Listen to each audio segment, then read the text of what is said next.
नमस्कार दोस्तों, आज के इस वीडियो में हम बात करेंगे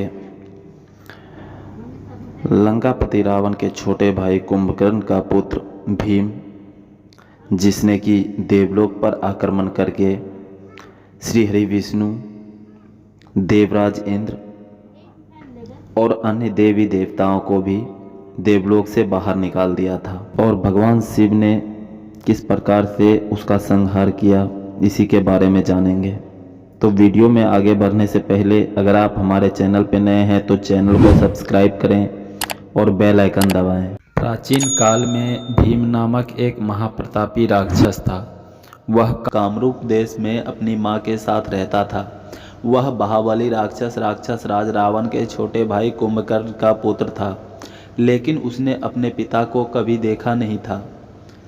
उसके होश संभालने के पूर्व ही भगवान राम के द्वारा कुंभकर्ण का वध कर दिया गया था।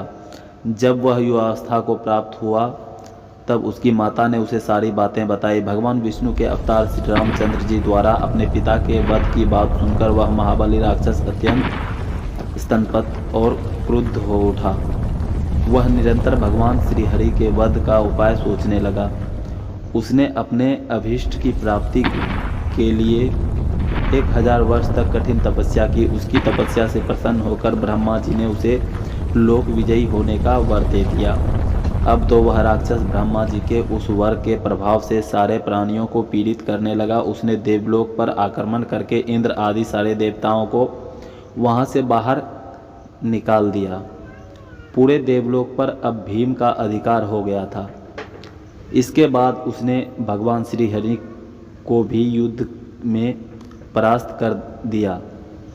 श्री हरि को पराजित करने के पश्चात उसने कामरूप के परम शिव भक्त राजा सुदक्षिण पर आक्रमण करके उसे अपनी मंत्रियों अनुचरों सहित बंदी बना लिया। उसके अत्याचार से वेदों, पुराणों, शास्त्रों और स्मृतियों का सर्वत्र एकदम लोप हो गया।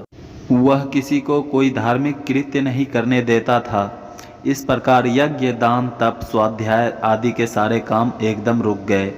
उसके अत्याचार की भीषणता से घबराकर ऋषि मुनि और देवगण भगवान शिव की शरण में गए और उनसे अपना तथा अन्य सारे प्राणियों का दुख कहा। उनकी यह प्रार्थना सुनकर भगवान शिव ने कहा, मैं शीघ्र ही उस अत्याचारी राक्षस का संहार करूंगा। उसने मेरे प्रिय भक्त कामरूप नरेश सुदक्षिणा को भी सेवकों सहित बंदी बना लिया है।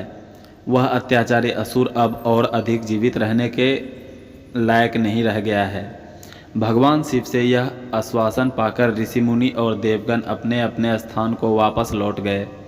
इधर राक्षस भीम के बंदी गृह में पड़े हुए राजा सुदक्षिण ने भगवान शिव का ध्यान किया। वे अपने सामने पार्थिव शिवलिंग रखकर अर्चना कर रहे थे।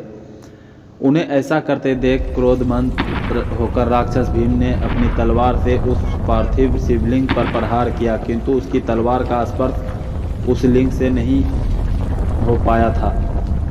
उसके भीतर से साक्षात भूतनाथ भगवान शंकर जी वहां प्रकट हो गए।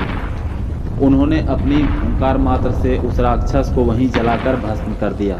तो दोस्तों, ऐसे हैं हमारे शिव महादेव, जो भक्तों की एक विनती से ही उनके सारे कष्टों को हर लेते हैं। आप भी भगवान भोलेनाथ के लिए एक प्यारा सा कमेंट जरूर करें। जय महादेव।